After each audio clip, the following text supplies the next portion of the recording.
get chopped to pieces up here. I'm giving you all I can, Captain.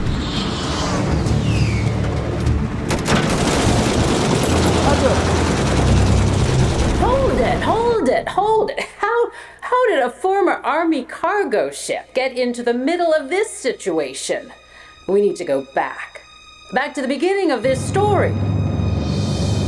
North Korea has declared war on U.S.-backed South Korea. Senator Joseph McCarthy declared the U.S. State Department is infested with communists. The country of India has become a republic. President Truman said the war in Korea is the battle to end communist influence. The Truman administration admitted today that the dropping of the atomic bomb on North Korea had been considered. Spies Julius and Ethel Rosenberg were executed this afternoon. Truce between North and South Korea has been agreed upon. Russia has detonated their first hydrogen bomb. President John F. Kennedy has issued a challenge to the people of the United States to put an American on the moon. President Kennedy has announced a naval blockade around the island of Cuba. President John Fitzgerald Kennedy has been fatally shot. 3 PT boats, identified as North Vietnamese, attacked a U.S. Navy destroyer off the coast. LBJ has ordered the draft of American males. Israeli ships and planes have attacked the USS Liberty off the coast of Negro singer Eartha Kitt blamed President Johnson's Vietnam War policy on the increase in Apollo flight test off the coast of Cape Kennedy proved the craft works. A U.S. patrol ship with 83 crewmen was seized by the North Koreans in international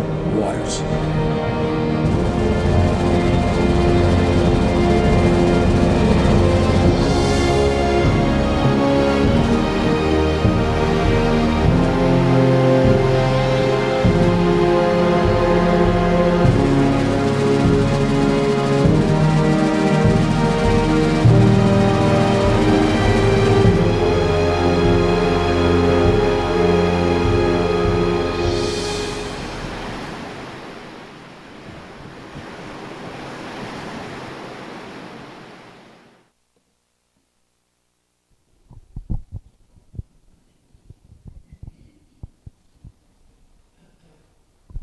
That was a promo to a documentary coming out at the end of this month or next that involves the USS Pueblo, which my guest speaker today, Stu Russell, was a member on the USS Pueblo when they were captured, and his wife Sharon and him were engaged to be married, and she had to wait the long 11 months for him to get there. Stu is a contributor of this documentary and gave several pictures.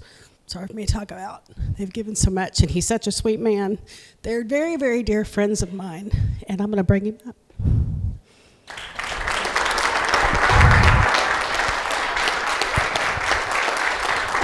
You got this. More beer.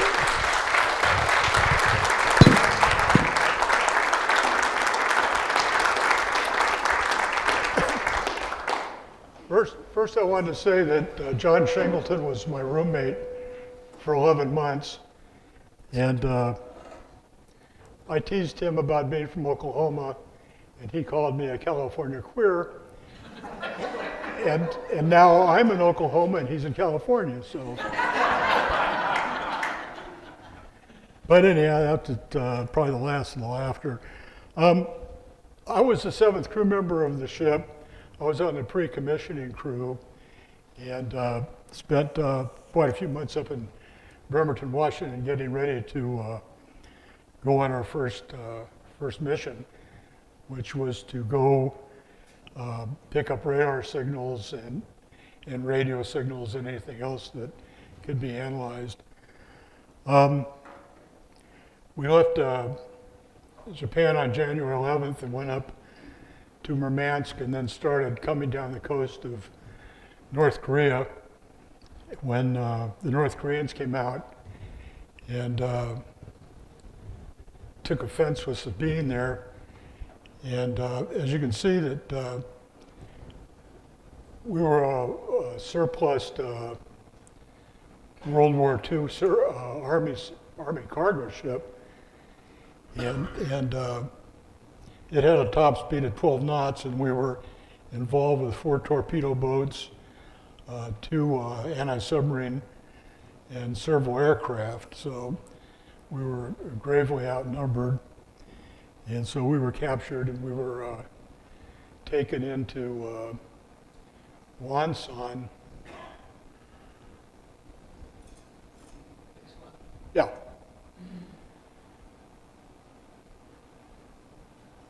having trouble communicating here. It happened when you're involved with me. That's a joke. Next slide, please. Oh.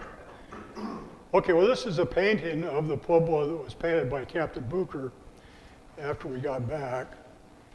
And as you can tell, it's a thing of beauty. But anyhow, if we ever get the next slide up, it shows part of the crew walking through downtown Wonsan to the train station where we got a train.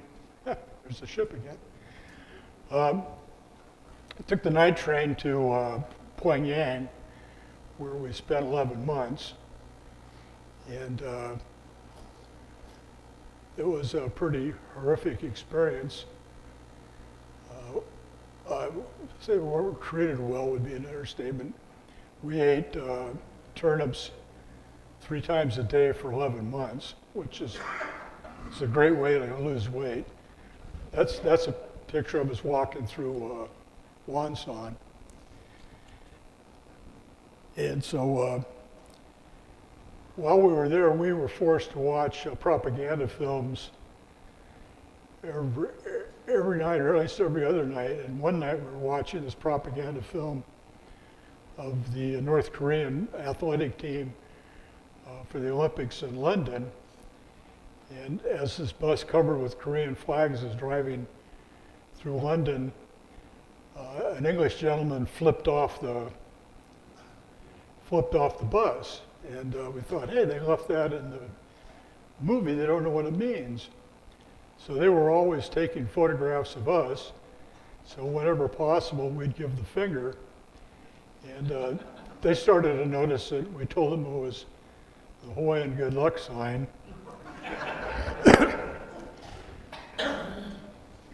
And this is the most famous of all the Hawaiian good luck photos. This was published in Time magazine. And unfortunately, the North Koreans had a subscription. And you know what they say, you lose face, they lose face, you lose ass.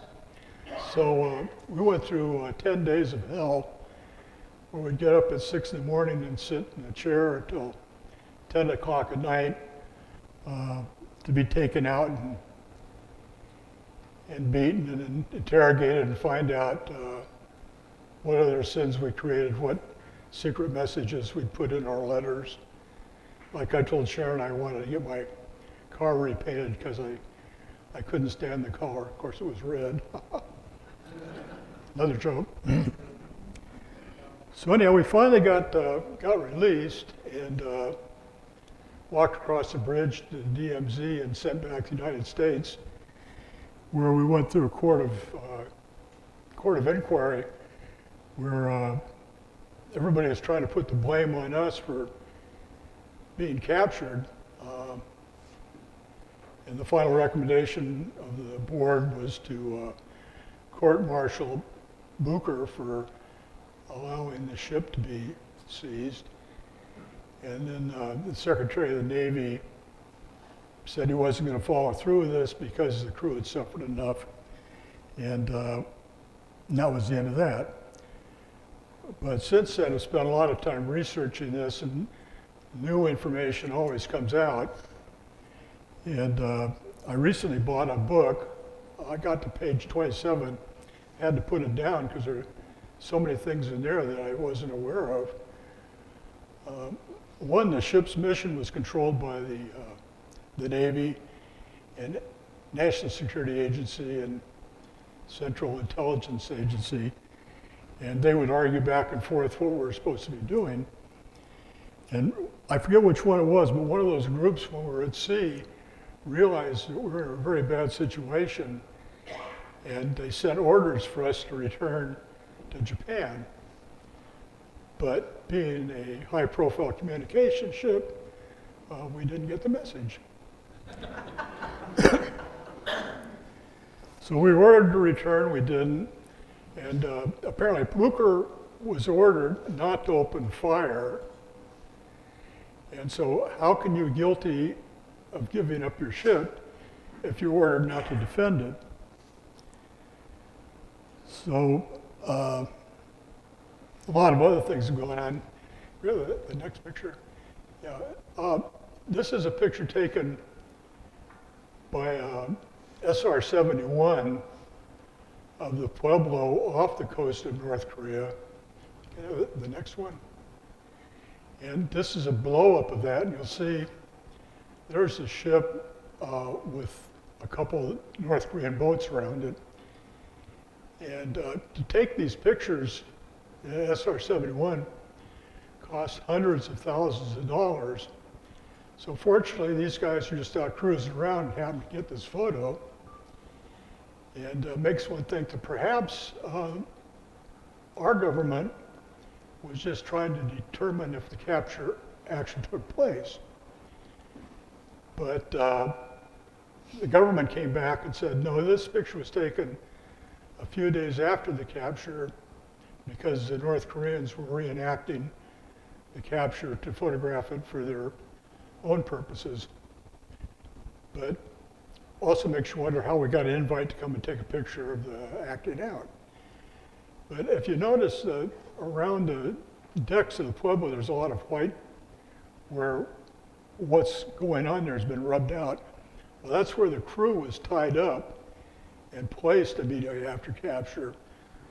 So in my mind, and in the mind of a lot of other us, we were sent out on a mission that was doomed to fail, and it was supposed to be doomed. For what purpose, we don't know, but the truth has not yet come out on what took place. So if you have any questions, I'd be glad to answer them. How many were killed on the ship, your crew, when the attack took place? Yeah, out of the 83, 11 were wounded and 1 was killed.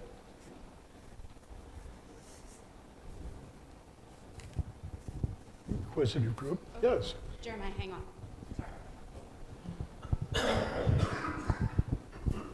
Stu, I think I may have told you this. When I went through survival training, the Pueblo was talked about a lot and what you guys went through. And so you guys know Stu's not going into detail about all of this, but what we were described to in survival school, you guys went through a lot. God bless you.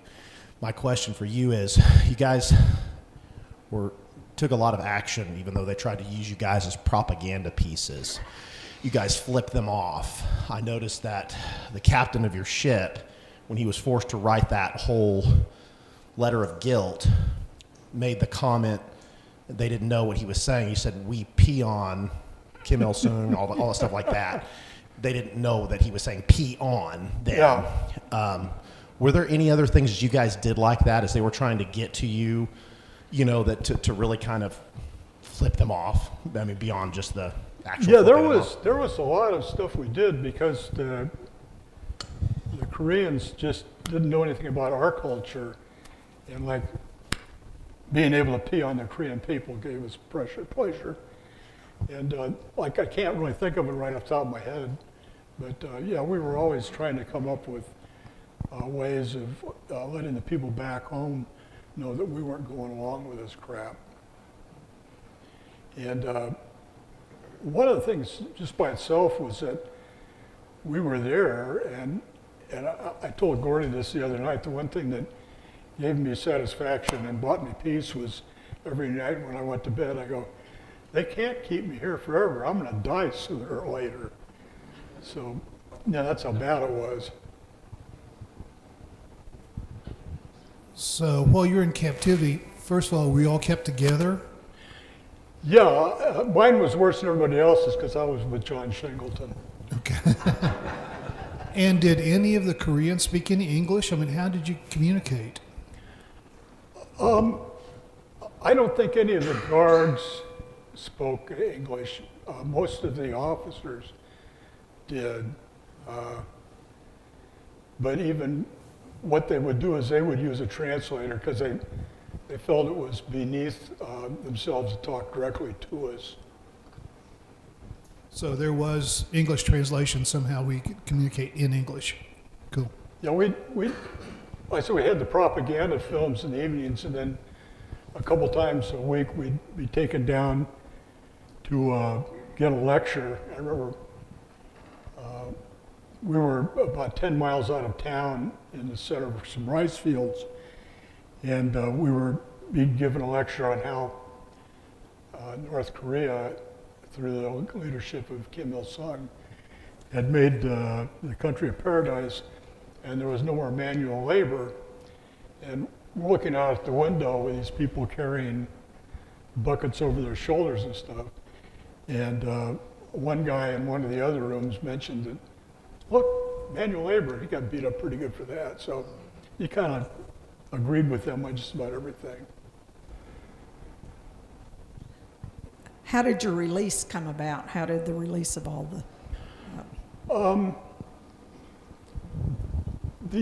North Koreans wanted to have the American government apologize for spying on them. And then finally, the wife of one of the people in the State Department said, tell them you're going to apologize, but you don't mean it. And so that's what they did. And General Woodard, the Army officer in charge of the Army in Korea, met with the North Koreans at Panmunjom and said, we have an apology here we're going to sign, but we don't mean it. And so they got the propaganda they wanted, and I think they got tired of seeing us, so they were glad to get rid of us. Obviously, I wasn't aware of this, but North Korea got involved in the Vietnam War. And did we ever do any retaliation for what they did to you guys? And why not? Yeah, I can't go into that. It talks about a part of somebody's anatomy they don't have. Okay. But one thing I forgot to mention here was the ship was in Wonsan on the East Coast, where the North Koreans don't get a lot of visitors. And so they figured out if they could get it over on the other side in downtown Pyongyang, they could make it a tourist attraction. And so to do so required that an American naval ship go into international waters, sail around the tip of Korea, and then up the west coast. And that was done under the Clinton administration.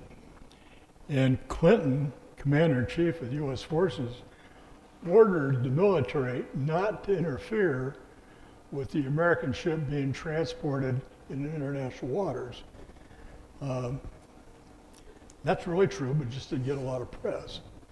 And it is a wonderful tourist attraction.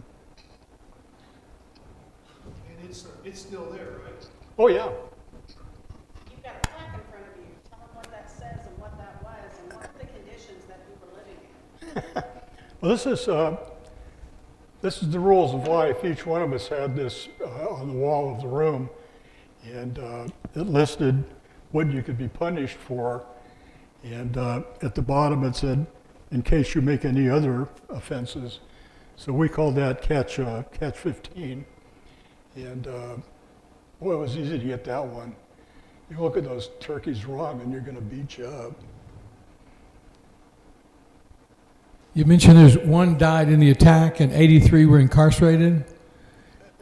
One died and 82 were incarcerated, yeah. 82. How many died in prison? None. Pardon me? Nobody died in prison. Oh, I see. Okay. We've had a couple suicides, and then we had a large number of people have cancer because we sat in the DMZ for a couple hours before we were released. So we were exposed to Agent Orange. Like I had lung cancer, and that's why the shoulder is lower than the other one. So we keep getting it all the time. It's a gift that keeps on giving.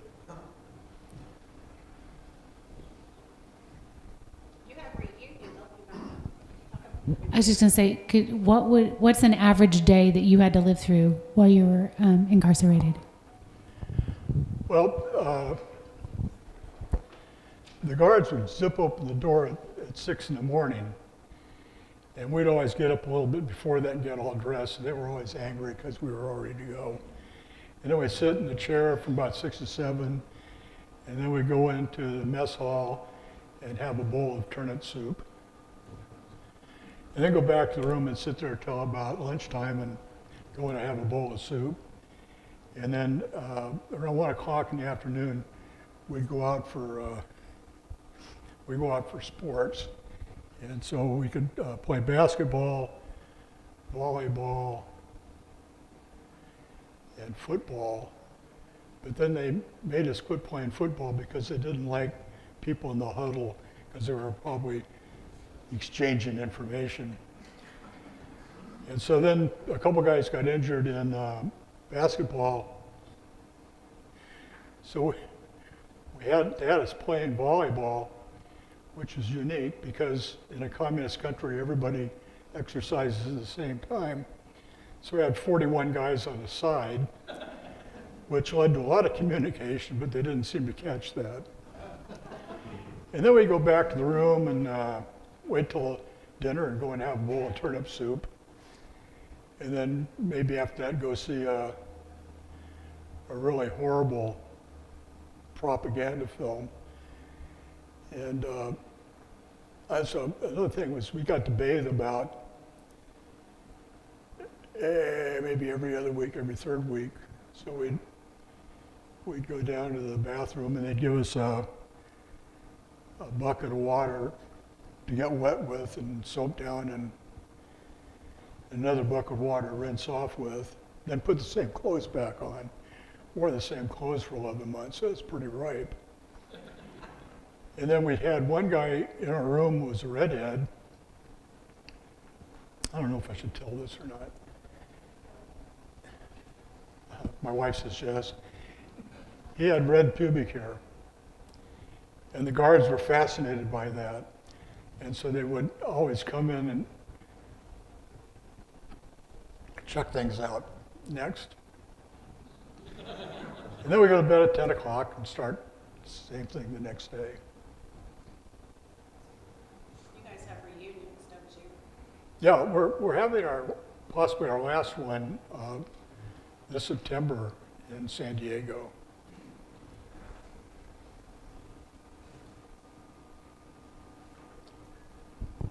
After you guys got back, did everybody discharge and leave the military? Did anybody stay in after that?